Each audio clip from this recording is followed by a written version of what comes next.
Talk this week that Tony Blair wants to be Prime Minister again. He's not too old. Joe Biden became president at 78. Blair is only 69. But if age doesn't disqualify the former Labour leader from re-election, does his record? In my opinion, his legacy is toxic. Not just the Iraq War. His critics saw that was a disaster even before the tanks went in. No, Tony Blair's real bequest to Britain has taken time to crystallise. Blair left a landmine under the landscape of British politics, and though he lit the fuse during his decade in office, it's taken longer for the shockwaves to spread. Years for us to fully comprehend that a man who presented himself as a moderate actually used his centrist image as camouflage to alter Britain as profoundly as Jeremy Corbyn might have done. He announced that Labour was no longer a hard left party by ditching Clause 4 of the party's constitution, but doing away with Clause 4 didn't stop him introducing 4 policies that, in my view, changed our country forever and for the worse. The first policy, landmine, came right at the start. Blair came to power in 1997, 25 years ago this month, in fact. That year, he set in motion a process we've come to call devolution. He thought that by giving politicians in Scotland and Wales more responsibility, he would halt those who wanted to partition our United Kingdom in their tracks.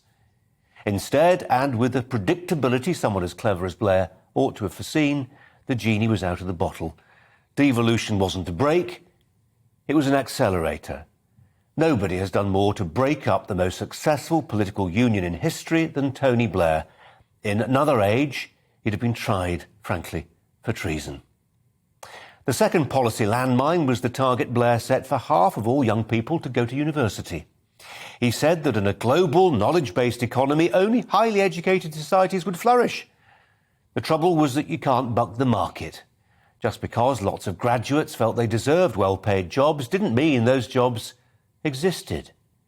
Young people were left with mountains of debt, acting as a block on things like family formation, and by expanding the higher education sector, we effectively created a gigantic new department for social engineering.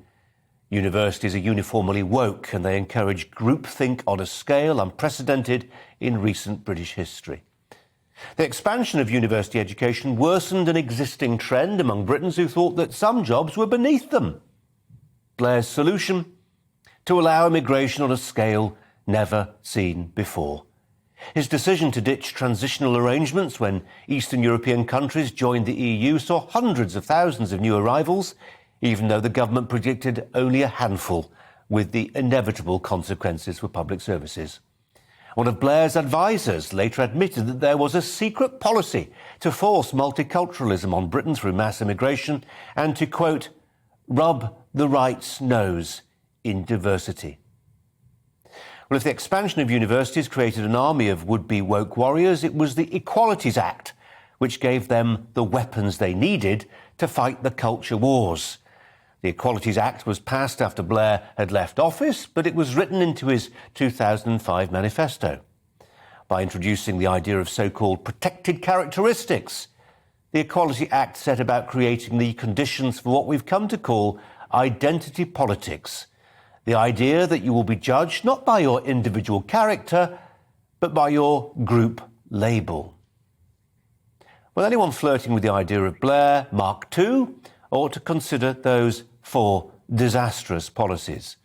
By Blair's own admission, he was often naive in office. In his, I have to say, quite brilliant autobiography, Blair admits he got many things wrong. But I wonder if he really understands how deep the wounds he inflicted on this country really are.